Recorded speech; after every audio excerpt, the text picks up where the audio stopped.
ನೇಕಾರ Christian, Devanga Christian, ಕುರುಬ Christian, Vokkaliga Christian, ಇದು ಏನಿದು? ಏನ್ ಮಾಡಕ್ ಹೊರಟಿದ್ದಾರೆ? ಇಡೀ ಜಾತಿಯನ್ನು ಸೃಷ್ಟಿ ಮಾಡಿ ಏನು ವ್ಯಾಟಿಕನ್ ಸಿಟಿ ಮಾಡಕ್ ಹೊರಟಿದ್ರಾ? ಕ್ರಿಶ್ಚಿಯನ್ ಸಿಟಿ ಮಾಡಕ್ ಹೊರಟಿದ್ರಾ? ಕ್ರಿಶ್ಚಿಯಾನಿಟಿಗೆ ಎಲ್ಲರನ್ನು ಕನ್ವರ್ಟ್ ಮಾಡಿಬಿಡಿ, ನಮ್ಮ ದಲಿತರನ್ನ ಹಿಂದುಳಿದ ವರ್ಗದವ್ರನ್ನ ಕನ್ವರ್ಟ್ ಮಾಡಿಬಿಡಿ, ನಾವು ನಿಮಗೆ ಬೆಂಬಲ ಕೊಡ್ತೀವಿ ಅನ್ನೋ ರೀತಿ ಇಂಡೈರೆಕ್ಟ್ ಆಗಿ ಕಾಂಗ್ರೆಸ್ ಸರ್ಕಾರ ಮಾಡ್ತಾ ಇದೆ. ಮತಾಂತರಕ್ಕೂ ಕುಮ್ಮಕ್ಕು ಕೊಡುವಂತದ್ದು ಈ ಪ್ರವೃತ್ತಿ, ಈ ಮಾನಸಿಕತೆ ಬಿಟ್ಟು ಬಿಡಿ. ಇಡೀ ದೇಶಕ್ಕೆ ಅಪಾಯ ತರುವಂತ ಈ ಮಾನಸಿಕತೆ ನಿರ್ಮಾಣ ಮಾಡ್ತಾ ಇದ್ದಾರೆ. ಇವತ್ತಿನ ಕಾಂಗ್ರೆಸ್ ಸರ್ಕಾರ ವ್ಯವಸ್ಥಿತವಾಗಿ ಕ್ರಿಶ್ಚಿಯನ್ ಮತಾಂತರಕ್ಕೆ ಕುಮ್ಮಕ್ಕು ಕೊಡುವಂತ ಒಂದು ಪ್ರಯತ್ನವನ್ನ ಮಾಡ್ತಾ ಇದೆ. ಇದು ನೋಡಿ, ಕ್ರಿಶ್ಚಿಯನ್ ಮತಾಂತರ ಆಗೋದೇ ಅದಕ್ಕೆ ಹಿಂದೂ ಧರ್ಮದಲ್ಲಿ ಸಮಾನತೆ ಇಲ್ಲ, ಹಿಂದೂ ಧರ್ಮದಲ್ಲಿ ಸ್ಪೃಶ್ಯತೆ ಇದೆ ಅನ್ನುವಂಥ ಹಿನ್ನೆಲೆಯಲ್ಲಿ ನಾವು ಕ್ರಿಶ್ಚಿಯನ್ರಾಗ್ತೀವಿ ಅಂತ ಹೇಳಿ ಇವತ್ತು ಹೇಳ್ತಾ ಇದ್ದಾರೆ. ಅಲ್ಲಿ ಹೋದ ಮೇಲೆ ಮತ್ತೆ ಇನ್ನೊಂದು ಜಾತಿ ಯಾಕೆ ಹುಟ್ಟು ಹಾಕ್ತಾರೆ? ದಲಿತ ಕ್ರಿಶ್ಚಿಯನ್ ಯಾಕೆ? ಬ್ರಾಹ್ಮಣ ಕ್ರಿಶ್ಚಿಯನ್ ಯಾಕೆ? ನೇಕಾರ ಕ್ರಿಶ್ಚಿಯನ್, ದೇವಾಂಗ ಕ್ರಿಶ್ಚಿಯನ್, ಕುರುಬ ಕ್ರಿಶ್ಚಿಯನ್, ಒಕ್ಕಲಿಗ ಕ್ರಿಶ್ಚಿಯನ್, ಇದು ಏನಿದು? ಏನ್ ಮಾಡಕ್ ಹೊರಟಿದ್ದಾರೆ? ಇಡೀ ಜಾತಿಯನ್ನು ಸೃಷ್ಟಿ ಮಾಡಿ ಏನು ವ್ಯಾಟಿಕನ್ ಸಿಟಿ ಮಾಡಕ್ ಹೊರಟಿದ್ರಾ? ಕ್ರಿಶ್ಚಿಯನ್ ಸಿಟಿ ಮಾಡಕ್ ಹೊರಟಿದ್ರಾ?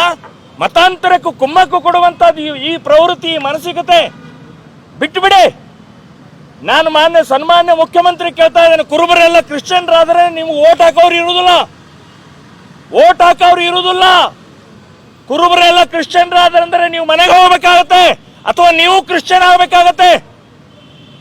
ಒಂದು ಅತ್ಯಂತ ಅವೈಜ್ಞಾನಿಕವಾಗಿ ಈ ರೀತಿಯ ನಿಮ್ಮ ಪ್ರವೃತ್ತಿ ಇದೆಯಲ್ಲ, ಇದು ಅಪಾಯಕಾರಿ. ಇದು ಬರೇ ನಿಮಗಲ್ಲ, ಇಡೀ ದೇಶಕ್ಕೆ ಅಪಾಯ ತರುವಂತ ಈ ಮಾನಸಿಕತೆ ನಿರ್ಮಾಣ ಮಾಡ್ತಾ ಇದ್ದಾರೆ. ಒಡೆದು ಮತಾಂತರಕ್ಕೆ ಕುಮ್ಮಕ್ಕು ಕೊಡುವಂತಹದ್ದು ನಿಲ್ಲಿಸಬೇಕು ಅಂತ ಅನ್ನುವಂಥದ್ದು. ಈಗಾಗಲೇ PILಗಳನ್ನ ಸುಮಾರು 8 PILಗಳನ್ನ ಹಾಕಿದ್ದಾರೆ. ಇಸ್ಲಾಂ ಅವ್ರದ್ದು ಓಟ್ ನಾವು ಕನ್ಸಲ್ಟೇಟ್ ಮಾಡ್ತಾ ಇದ್ದೀವಿ.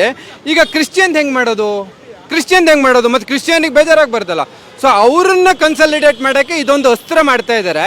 ಇದ್ರ ಜೊತೆಗೆ ಜಾತಿ ಗಣತಿಯಲ್ಲೂ ಸಿಮಿಲರ್ ಆಗಿರೋ ಒಂದು ಅಸ್ತ್ರ ನಾವು ಕಾಣ್ಬೋದು. ಅಂದರೆ ನೀವು ಕ್ರಿಶ್ಚಿಯಾನಿಟಿಗೆ ಎಲ್ಲರನ್ನು ಕನ್ವರ್ಟ್ ಮಾಡಿಬಿಡಿ, ನಮ್ಮ ದಲಿತರನ್ನ ಹಿಂದುಳಿದ ವರ್ಗದವ್ರನ್ನ ಕನ್ವರ್ಟ್ ಮಾಡಿಬಿಡಿ, ನಾವು ನಿಮಗೆ ಬೆಂಬಲ ಕೊಡ್ತೀವಿ ಅನ್ನೋ ರೀತಿ ಇಂಡೈರೆಕ್ಟ್ ಆಗಿ ಕಾಂಗ್ರೆಸ್ ಸರ್ಕಾರ ಮಾಡ್ತಾ ಇದೆ. ಇವರಿಗೆ ಜನರಿಗೆ ಏನು ಸಮಸ್ಯೆ ಆಗುತ್ತೆ, ಏನು ತೊಂದರೆ ಆಗುತ್ತೆ ಅನ್ನೋದ್ರ ಬಗ್ಗೆ ಕಿಂಚಿತ್ತು 1% ಕೂಡ ಅವರು ಕಾಂಗ್ರೆಸ್ ಸರ್ಕಾರದವರು ಆಲೋಚನೆ ಮಾಡಲ್ಲ. ಅವರಿಗೆ ಎಸ್ಪೆಷಲಿ ಸಿದ್ದರಾಮಯ್ಯನವರ ನೇತೃತ್ವದಲ್ಲಿ ಅವರಿಗೆ ಹೇಗೆ ಜನರನ್ನು ಹೊಡಿಬೇಕು, ಹೇಗೆ ಜನರನ್ನು ಡಿವೈಡ್ ಮಾಡಿ ಅವರ ಲಾಭಕ್ಕೆ ಬಳಸಬೇಕು.